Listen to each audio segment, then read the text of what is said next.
आमदार रोहित पवार आणि जितेंद्र आव्हाड यांचा शिरूर कासारमध्ये प्रतिकात्मक पुतळा जाळण्यात आला. सदर पुतळा आज बुधवार दिनांक 3 जुलै रोजी दुपारी 12 वाजता जाळण्यात आला. यावेळी मोठ्या संख्येने कार्यकर्ते, पदाधिकारी, नागरिकांची जिजामाता चौकामध्ये उपस्थिती होती. परळी येथील कैलासवासी बापू अंधाळे सरपंच यांच्यावर आरोपी बबन गीतेने गोळ्या झाडून हत्या केली.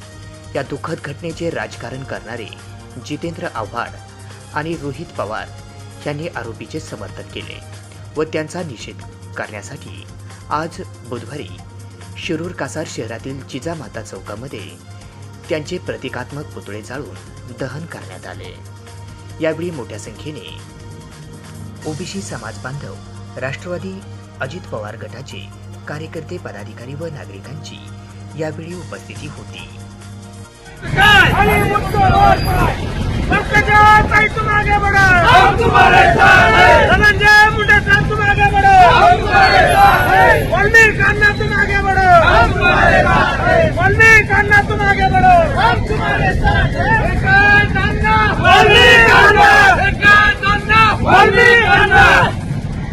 अरे या जितुटी नावाचं करायचं काय? या रोहित पवारचं करायचं काय?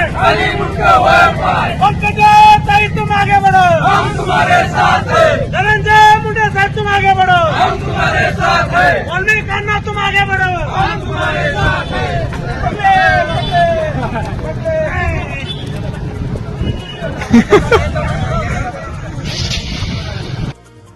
अशा प्रकारे शिरूर कासार शहरातील जिजामाता चौकात कार्यकर्ते, पदाधिकारी यांनी आक्रमक होत याचा तीव्र असा निषेध केला.